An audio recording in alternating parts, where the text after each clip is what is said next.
Hey, good morning. Let me turn off the music audio. Hey, good morning, India. Good afternoon in England and Europe, and good evening in California, and sleepy time in East Coast. Welcome you all. This is MedBix webcast, healthcare media channel. My name is Ramana Anamraju, host of this webcast. We have a very special program today. We have a special guest. Uh, she's going to join in a few minutes. Following her interview, then I'm going to talk uh, about a famous scientist and a mathematician. Um, Really, our guest, the chief guest speaker, would have helped her if she would have been there at another birth during the time in 1700. So she died with a pulmonary embolism because of the late pregnancy. So this doctor would have saved her. But there is a guest host joining me from Chicago, Jasmine Jackson. I met her teacher. I know her teacher, professor. Uh, that she one day she wrote a column, and I was so impressed. And she was writing passionately about women's issues and all those things. I thought a guy asking questions, then a woman with going through the same pain, she would have been a good one to ask questions. But anyway, I'm going to introduce Dr. Sophia Yen. She is graduated from MIT. Uh, uh, can you hear Sophia? Yes. Sophia, can you hear me? Yes, I can. Okay. So that problem with the um, um, she has some problem. I think uh, Jasmine, you got to figure it out. You have to increase the speaker volume. Um, but anyway, I hope I asked.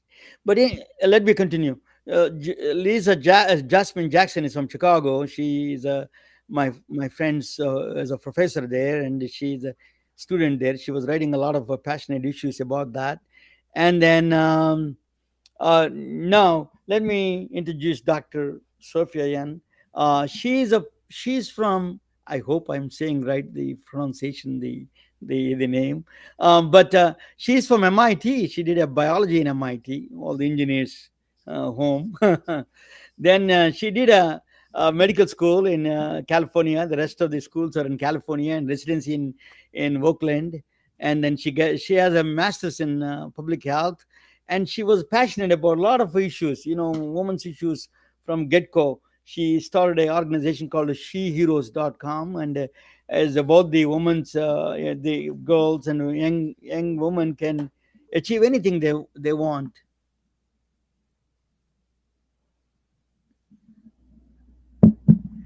Oh my god. We can hear you, Sophia, Ramana. you can We hear me, right? Yeah, it's Jasmine. Jasmine's having issues. So yeah, this is a problem with always the case.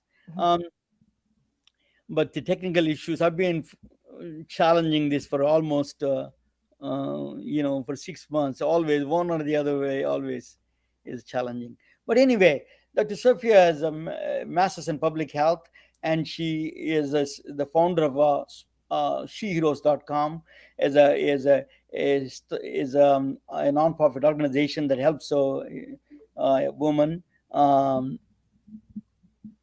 uh, the second one is that she's started a startup. When I met her in California, during my stay in California, I met her there in she was starting the Pandia Health, a startup company to alternative for the woman to seek help in birth control and other issues, women's issues.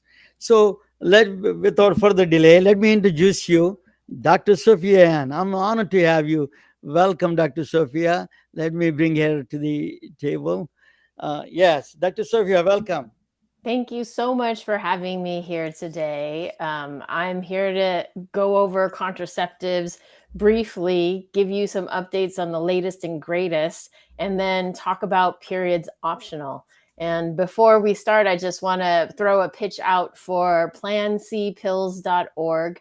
Given the reversal of Roe v. Wade in this country, it's really important that people know what are their options. So if you have any questions about medication abortion, please go to plancpills.org. Nonprofit has a legal hotline, a medical hotline, as well as telemedicine options if you need to avail yourself of those services. So, Romana, if you could throw Yeah. up the slides, that'd be great. Okay. So let me. And thank you, everybody, for joining. Great to see Pam. Great to see Dr. Nim Eilbeck. She's one of the doctors here at Pandia Health. So this is just showing you in the bottom right corner that the uterus is more happy if you make #periods optional. We'll hit that later. And then in the bottom left is Pandia Health. We are the only women-founded, women-led birth control delivery company. Just a minute. Give me one. Yep, Romana, if you can go to the next slide when you're ready. Okay, 1 second. And actually, you can skip that slide and go to the slide after that as well. You want me to go to the next slide? Okay. Yes. And so this is just Pandia Health, Pandia health.com. Check us out. We are the only women-founded, women-led, the only doctor-led company in birth control delivery in the United States. Next slide. So this is the slide that I think will shock, if you could go back one, many of you. I don't think people realize that the implant, the 3-year implant that you stick in your arm that releases hormone, where 30% of women lose their periods and they're like, yes, and 70% have lighter periods, beats vasectomy. So that's amazing. Then comes the IUD with hormone, and the IUD with hormone beats tubal ligation. Tubal ligation, for those of us with uteri, they go into you, they snip out an inch of your tubes on each side, and then they burn or tie them. And you can still get pregnant on that method, but the IUD vasectomy and implant beats tubal ligation. Tubal ligation beats the IUD that's with copper. And I know a lot of women are like, ooh, copper, no hormones. But it's really important for you all to know the side effects of the copper IUD, which is oftentimes more blood, more cramps. Because I answer stuff on Reddit as well as Quora, and women are always like, I have a copper IUD, so much blood, so much cramps. And I was like, did nobody tell you those are the 2 greatest side effects? And probably your physician told you, and you were just like, yeah, you tell me lots of side effects, whatever. But this is legit. More blood, more cramps. So if you're the type of person who's like, oh, is that blood leaking down my leg? Yes, copper IUD for you. But if you're the person like me who feels every single cramp, maybe not so much, because more cramps, more blood. But anything is better than pregnant. Then comes the shot. Unfortunately, for the skinnier women, it's not good for your bones. For the heavier women, it gives you the munchies. But again, being pregnant, the growing embryo eats all of your calcium, and you certainly will gain weight when you're pregnant. So better the shot than pregnant if that's a method that's best for you to prevent unplanned pregnancy. Then comes the ring. And I think what a lot of people don't know is there is a 1-year ring. And although it says put it up for 3 weeks, take it out for 1, that's just like a lot of hassle. You can just personally put the ring into your vagina. It doesn't matter how it goes, what orientation, it delivers the medication. It just sits there for a year. You don't have to have a period or an artificial withdrawal bleed at all. So that's Anovera, but we don't recommend it unless you're 30 years of age or older, because it doesn't have enough estrogen. And during age 15 to 30 to 35, you're building on your bones, and that's all you get for the rest of your life. And if you don't have enough estrogen, then you're not building up those bones. So at Pandia Health, expert care by expert doctors, we do not recommend Anovera until you're 30 years old. But if you're 30 and above, great option.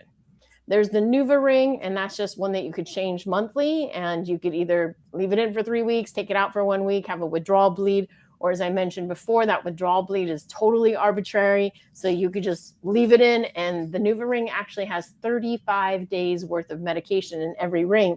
There's no month that's greater than 35 days, so you could just change it once a month. And then comes the patch. You have to change it every single week.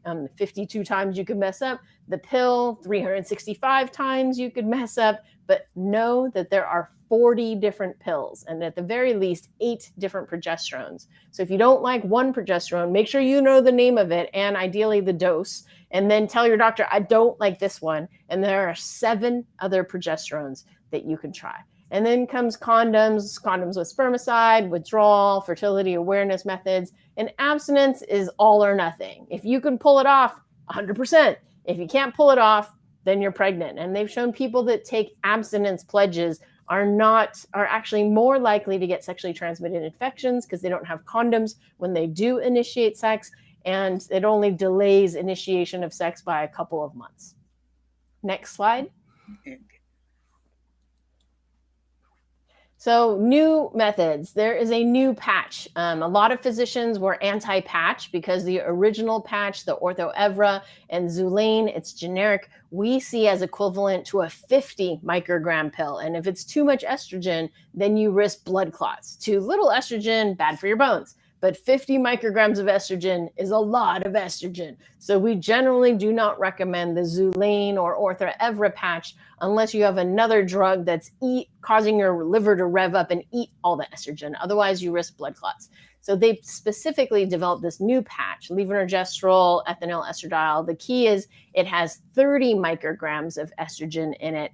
And as we'll show in the next slide, it has much less estrogen to worry about. However, it's not for people who have a body mass index of 30 or greater because it has reduced effectiveness as well as a higher blood clot risk. But it's called Twirla, and if your BMI is less than 30, then it's fine. It is pricey because it's new, it's brand name. However, if you're in the United States and under the Affordable Care Act, if you have insurance and your employer is not religious like Hobby Lobby or a Jesuit college, then it should be available for free. No copay, no deductible, as long as your doctor writes for it. Any FDA-approved method of birth control, if you have insurance under the Affordable Care Act, is free, no copay, no deductible. Next slide. So this is just showing you the graph because, as a geek, I like to share graphs. If you look at that big area under the curve, that's the original patch, Xulane, Ortho Evra. So there's a lot of exposure to estrogen and therefore a greater risk of clot. If you see the peak and down, peak and down, peak and down, that's what happens with your standard 35 microgram estrogen patch. So although the peak is up there, the overall area under the curve, which is what you're exposed to estrogen and your risk of clot, is low. And then the second lower curve is the new patch that was designed to be the same as a pill. And you can see the area is roughly the same. So the risk of the new patch, Twirla, is the same as the risk of birth control pill. That's about 35 micrograms or maybe even less. Next slide. So I mentioned the 1-year vaginal ring. When I first heard about it, I was really excited. I was like, we don't need IUDs, or those people who don't know how to do IUDs, we can give everybody the vaginal ring. But they're like, we have very low hormone. And I was like, wait, what'd you say? And they said 13 micrograms. And I was like, you mean 30, right? Because we need 30 for people that are under age 30. And they're like, no, it's 13 micrograms. And I was like, oh, no. So if you're 30 and above, awesome option. And there are, we have those of us with uteri have to still prevent unplanned pregnancy from age 30 to 50 and somewhere pop in children before, somewhere around there. So it's totally fine. It is very expensive because it's covering a year's supply, $2,500 a year. But again, under the Affordable Care Act, it should be no copay, no deductible in the United States. Next slide. And then clinical pearls. Number 1, look at your birth control pills. I like to do this with a bunch of women on a bunch of pills. They'll pull out their pill and I'm like, does your birth control have the word tri, T-R-I in it? Because that means it's triphasic.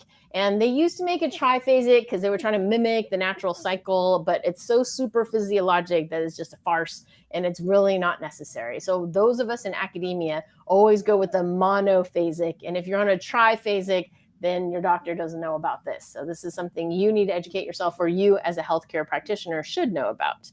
As I mentioned before, Stanford Pediatric Adolescent Gynecology, Stanford Adolescent Medicine, Stanford Pediatric Endocrinology does not recommend less than 30 micrograms of estrogen in your birth control pill until you're 30 years old. Once you're 30, you can do whatever you want because your bone is what it is, but under 30, no less than 30 micrograms.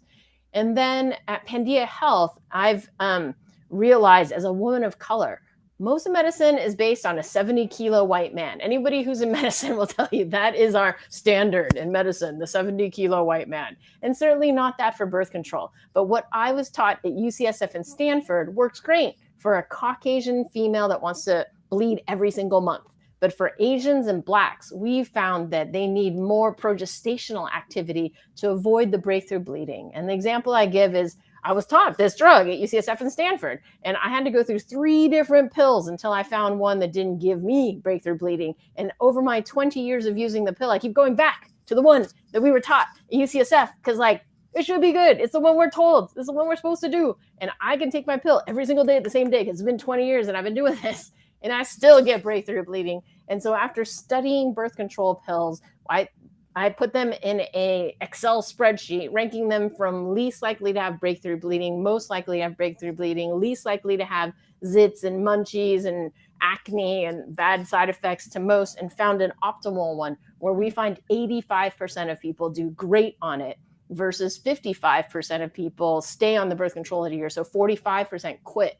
But our algorithm results in better results. And we're studying it to look as race for a proxy for genetics, but we hope in the future we can get their genetics via 23andMe or My History or whatever DNA sequencing, and we can see, oh, you got this is the best birth control pill for you.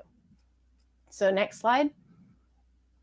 I know that there's a lot of medical people watching this, so if you go to bit.ly /capital Pandia, capital Health, capital androgen, you can get my Excel spreadsheet. Now it's a Google sheet ranking from most androgenic to least androgenic, actually least androgenic to most androgenic, least progestational to most progestational, so that if you have side effects, how to manage them. And there's actually 2 links up there. I think it's different now, and it's based on work by Dr. Jalovsek on how to manage side effects. So if you've got depression, you should move this up and down. If you've got zits, you should move this up and down. If you have breakthrough bleeding, you should move this up and down. And this should help anybody who's writing birth control. Next slide. So top 3 reasons for people missing a pill. Number 1 is they forgot. Solution: have an alarm, have a birth control holder. There's actually a technical holder that has the 4 weeks by 7 pills. And if you pop it out, it keeps track. And if you don't pop it out, then it signals your phone until you do it. It's pretty cool. They were away from home, so I always prescribe an extra travel pack to have in my backpack, my purse, and my suitcase in case my suitcase gets lost, and at least my purse has it, So make sure that as a healthcare provider, never withhold birth control. We teach that to every physician. What happens when you withhold birth control? Somebody becomes pregnant that doesn't want to become pregnant, and you're dealing with an unwanted, unplanned pregnancy that results in an abortion or something else. And then they didn't have a new pack. So again, give out a year's supply at a time. Learned from opening Pandia Health from the pharmacy side as a doctor. I'm like, I wrote you dispense 1, refill times 12. What are you talking about? You have a year's supply. But I didn't realize by doing that, I have chained the patient to the pharmacy every single month. However, if I write dispense 13 packs or dispense 17 packs, the pharmacy can always constrict that. And they can't expand it, but they can constrict it if the insurance is evil and they won't pay for stuff. So please write a year's supply at a time in the United States. 20 states allow insurances to give out a year's supply, but I can tell you as a company that deals with insurance that many insurances are not following that law. And then lastly, didn't have it in their hands. That's the whole reason I started Pandia Health. No one runs out of birth control on our watch. We deliver it by mail, set it and forget it. Never run out of birth control on our watch. If your doctor writes it and you have insurance to cover it, you pay us nothing. Next page. Emergency contraception. Next slide. So these are the 4 methods of emergency contraception. And when I gave this talk a couple of years back to a bunch of Stanford doctors, only 1 out of the entire room knew about the second method, which is prescription emergency contraception. So any physician here, please take note. prescription emergency contraception called Ella, and it beats Plan B and its generics at every single time point. It also works up to a BMI of 35, whereas Plan B and its generics at a BMI of 26 starts to have lower efficacy, and at a BMI of 30 is useless. So as a physician, you should know the stuff that you can prescribe. And then on the far left, for everybody to educate themselves, the number one most effective emergency contraception is the Copper Iud. It's 99.99999% effective in preventing an unplanned pregnancy within 5 days of a contraceptive accident, sexual assault, condom popping, forgetting to take your pills 3 days in a row. Though it does require procedure, and as I mentioned, there's side effects to the Copper Iud. They recently tested the levonorgestrel IUD, which you see below there, and it had a failure rate of, I think, 1 out of like 317, whereas the Copper IUD had 0 pregnancies out of like a similar number. But it has fewer side effects, and who better to put in a long-acting reversible contraceptive than somebody who just had an oopsie, because they might have another oopsie. So then comes Ella. All of these methods you can use up to 5 days after contraceptive failure, just most effective on the left, least effective on the right, and then third most effective. So why would you ever use the third most effective if you could get your doctor to write you Ella in case of future need, like a fire extinguisher sitting in the corner? And again, if you have insurance in the United States under the Affordable Care Act, no copay, no deductible, aka free. And then lastly, you can take a bunch of birth control pills now, a bunch of birth control in 12 hours. Google it. You have to have a very specific type of pill, and it has to be a specific type of dose. But if you got nothing else, better that than pregnant. Next slide. Just again, Plan B and its generics don't work if your BMI is 26 or greater. So anybody with a uterus right now, please go look up BMI calculator, throw down your height, your weight, make sure your BMI is not 26 or greater, though 2/3 of the United States fits in that category. And if that's the case, you need Ella or an IUD. And if your BMI is greater than 35, your only option is one of the 2 IUDs. Next slide. So is menstruation obsolete? This is my passion as a person with a uterus, that you can make your periods hashtag optional. And Dr. Coutinho actually came up with this idea in 1999 with Dr. Shelley Segal, who was the inventor of Norplant, which was the 5 rod that used to go into your arm. Next slide.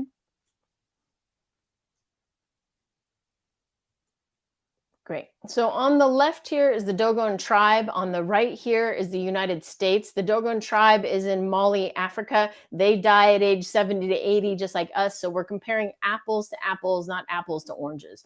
And they have 100 periods in their lives. So if you go to the second and the last line, 100 periods in their lives, we have 350 to 400 periods in our lives. So we have enough periods for 2 or 3 other women. And the reason why is they start their periods later, 16. We start our periods at 12 in the United States. Basically, 100 pounds or 22% body fat is when you hit menarche, and we hit that sooner in the United States. They have 7 periods a year. Again, nutrition, we have 13 periods a year. But more importantly, they have 8 or 9 children in their lives. We only have 2. They breastfeed for 12 months. We breastfeed for 0, 3, or 6 months. So they spend about 20 years of their lives pregnant or exclusively breastfeeding. How many periods do you have when you're pregnant? 0. How many periods do you have when you're exclusively breastfeeding? 0. And so it's more natural to be pregnant or breastfeeding, aka no periods, than this incessant menstruation that we're doing here in the more industrialized, more nutritionized countries. Next slide. So these are medical conditions that are better without bleeding every single month. And basically, every medical condition is better with a stable hormone than up and down, or with the birth control pill patch ring, 3 weeks up, 1 week down, 3 weeks up, 1 week down. Your body likes a stable hormone, particularly seizure disorders, diabetes, but also asthma, arthritis, depression, acne. If you have menstrual headaches and you only get them around your period, if we eliminate your period, no more headache. Next slide. And then the number one cause of missed school and work in the United States, but also other countries, is bad, evil periods under the age of 25. And I've seen, whenever I give a talk, even to a group of women CEOs, 10% will come up to me afterwards and be like, oh, my periods are so horrible. I don't know what to do. And I'm like, do you not have health insurance? You are the CEO. But startups, we don't necessarily have health insurance, but a lot of us have health insurance. There are significant others. So if you are missing school and work, please see a doctor. And I know people like, it runs in my family. My mom has it, my aunt has it, grandma has it. Just because it runs in your family doesn't mean it has to be. And the example I give is my family is blind as a bat, but we all use contact lenses and glasses. We don't go around blind bumping into things. We take advantage of science and medicine. Same thing can apply to allergies. If I don't take my allergy meds, I go around going, I take my medicine so I can breathe and so I can function. If you're missing any amount of school or work, please see a doctor. And then academic competitiveness. I have to pitch from Asian, Tiger Mom, Silicon Valley. I have 2 daughters. Who's going to do better on the SAT? My daughters, who have a 0% chance of random blood hitting them on the day of SATs or finals, or your daughter, my daughters who won't have any chance of that, versus your daughters who have a 1 in 4 chance of bleeding on their finals or other things like that. Next slide. So it's really hard because we as physicians in healthcare are always like, you must bleed every single month. And yes, if you are 2 years after your first period in a first world country, we gave you enough nutrition, you should bleed every single month.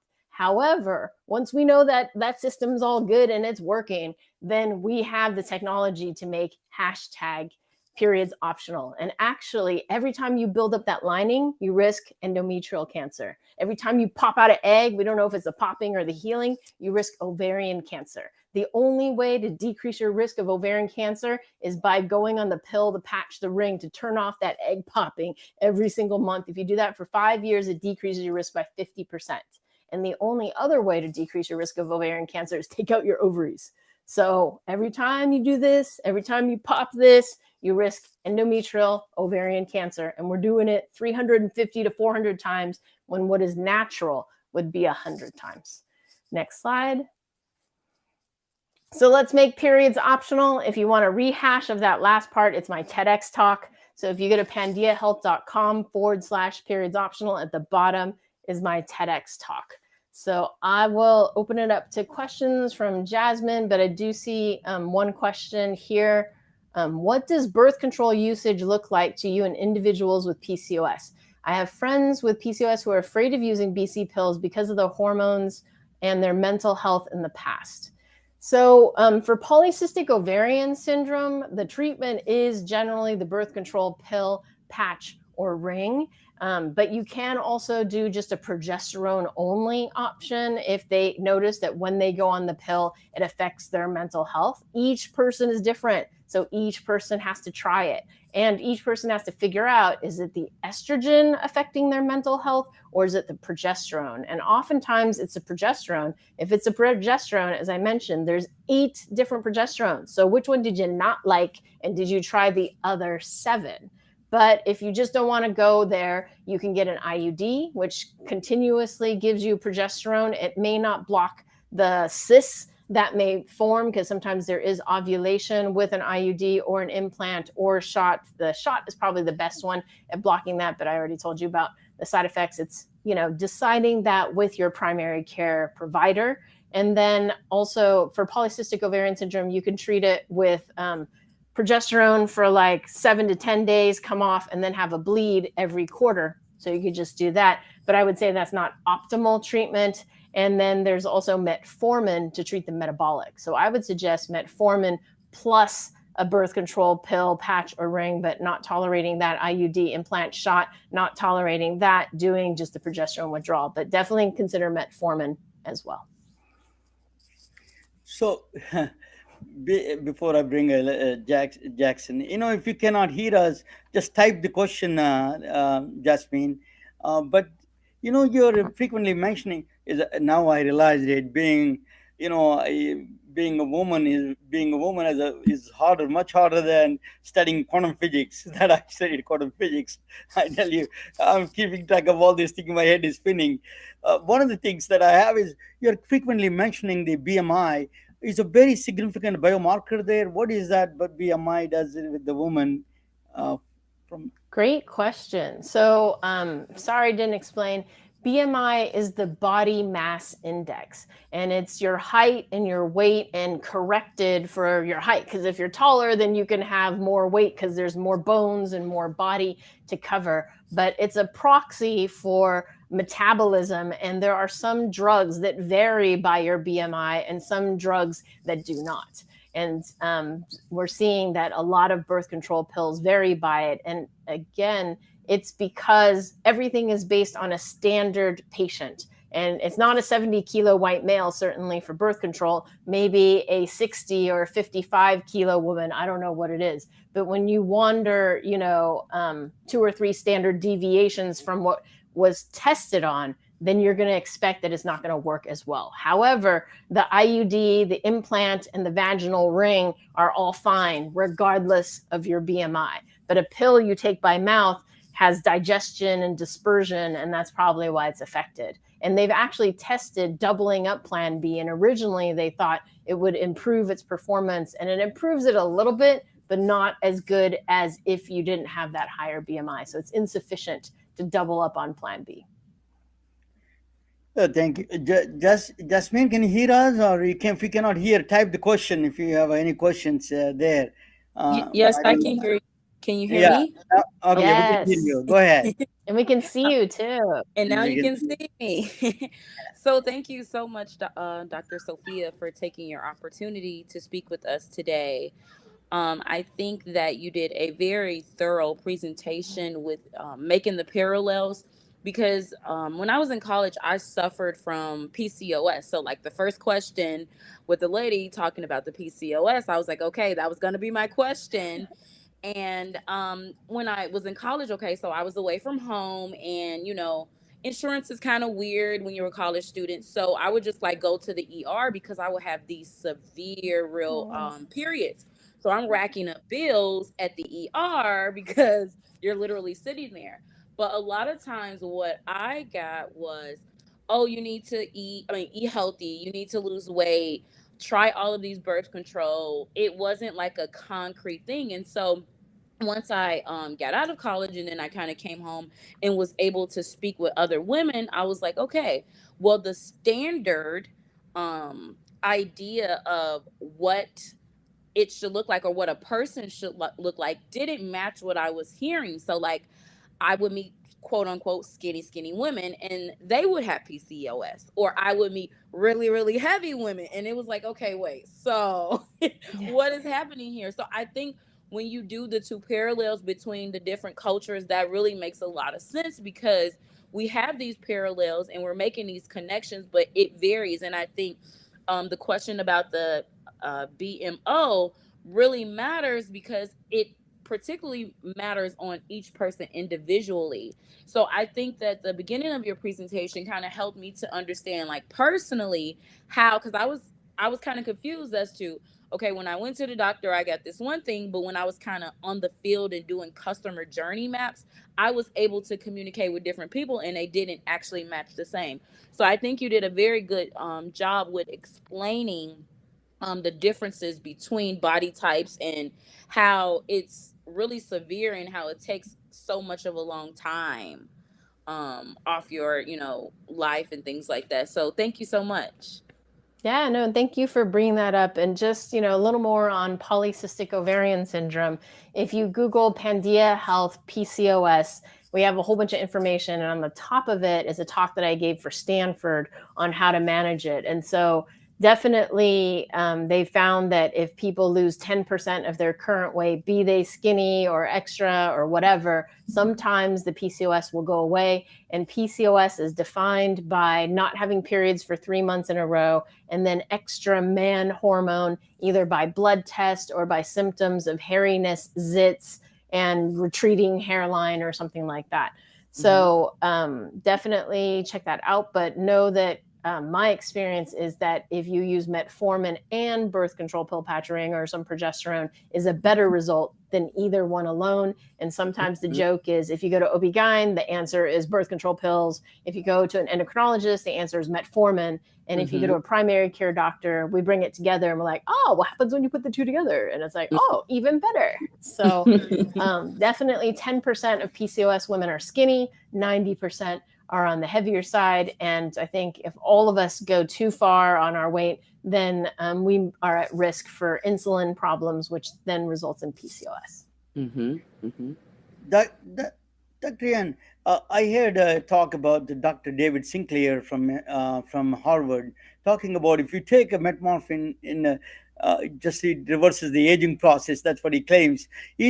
What is this connection between this reversing the aging process and in the preventing this health that I am a believer in drugs, if you haven't figured that out. And so, amongst the let's see how long we could possibly live community, a lot of people are taking metformin. And the reason why is because one of our greatest morbidities is if we're overweight or if we're in a hyperinsulinemic state. And so one way to tell if you're in a hyperinsulinemic state, particularly I do weight clinic at Stanford, if you look at somebody's neckline, particularly Asians, Latinos, and Blacks, not so much Caucasians, and it might be lighter in different ethnicities. If you see kind of a dark shading here, or if it gets bad enough, I've seen it on the knuckles, I've seen it under the breasts, I've seen it in the armpits, but often at the neck, that's a sign of hyperinsulinemia. So the metformin normalizes your insulin and therefore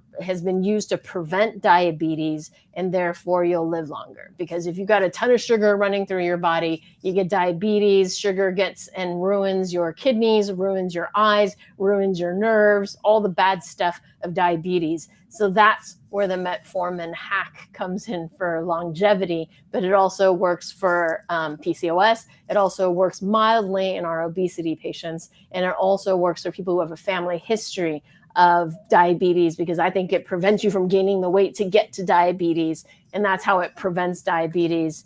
And then the main bad things you have to look out for on metformin is if you have kidney problems, metformin affects your kidney, so you can't take metformin if you have kidney problems. But mainly I deal with people under the age of 35 in our weight clinic because I'm with the teen and young adults there. And so the main risk is an adult alcoholic. So if you're not an adult and an alcoholic, not so much a concern. It does have some GI side effects, but if you're trying to lose weight, a little fartiness or diarrhea or nausea isn't a bad thing if it's tolerable for you. But the side effects don't happen to everyone, but those are the side effects that happen. Thank you so much, Dr. Yen. Such a brilliant talk, really. This is as a man that I learned so much. We need to know. I have a daughter, I have sisters, and all these people. They should know what's going on. I mean, it is a very informative. Thank you so much. I'm going to talk about a story. I'm going to present a story about a 17th century woman. Her name is Emily du Châtelet. She actually.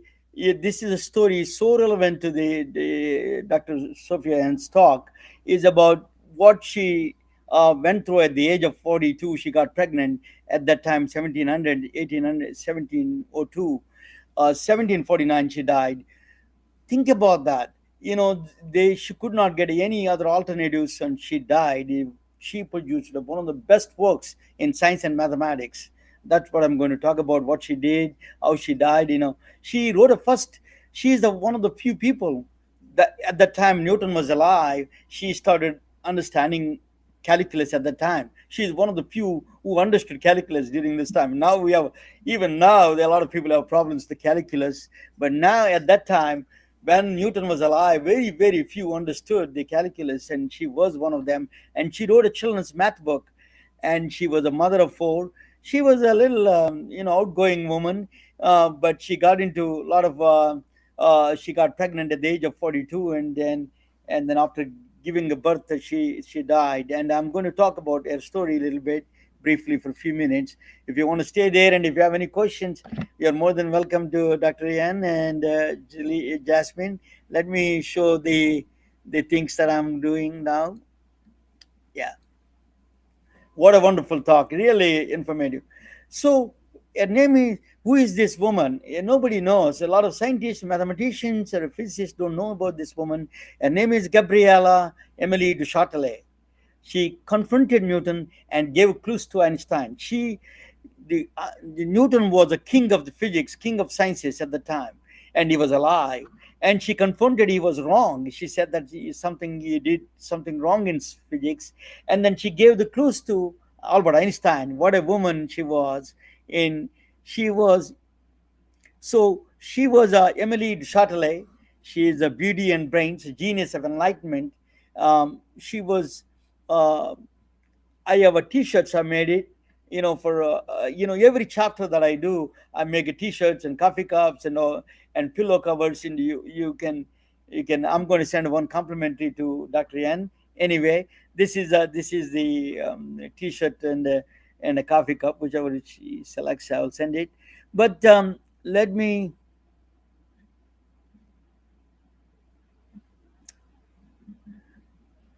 This one I am trying to close this. Yeah. So, Enlightenment, Age of Reason, 1637.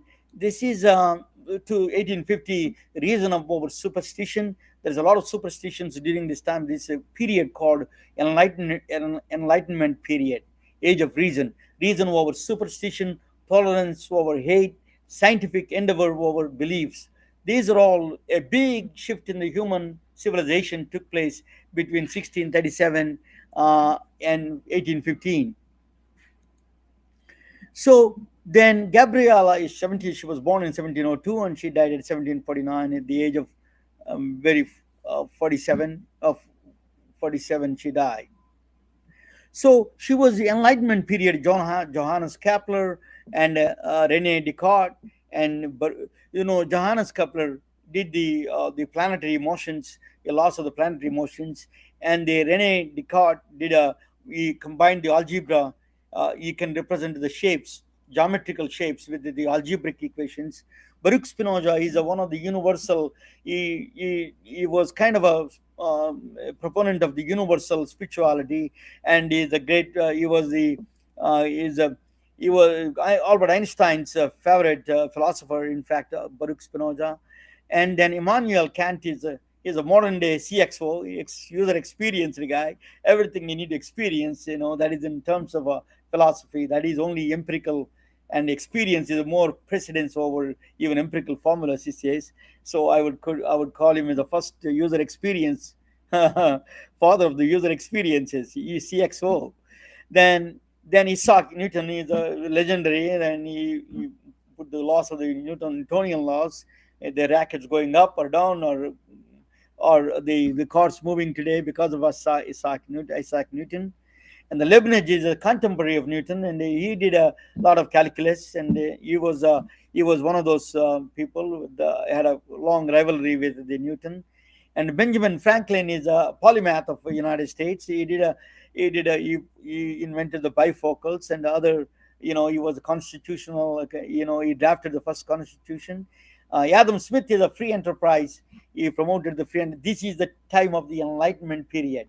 She was born only in the Sea of Man.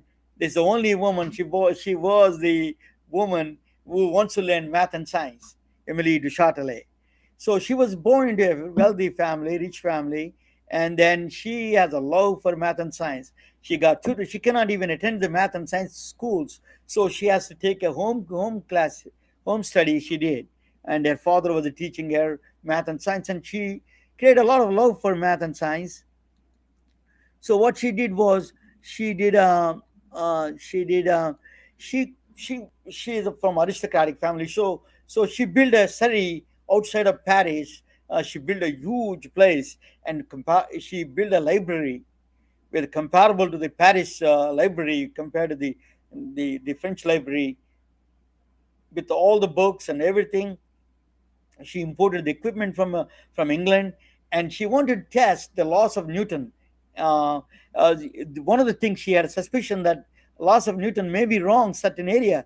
So one of the laws in the beginning days, there's the infancy stage of the energy and motion. That was the thing.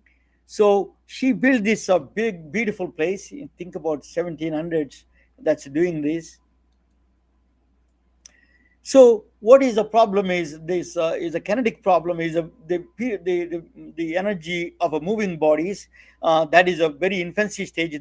The equations are Newton's first proposal was the energy of a moving body, the energy it produces while it's moving, it stopped at some place. It is a the is proportional to the speed. Its speed is velocity.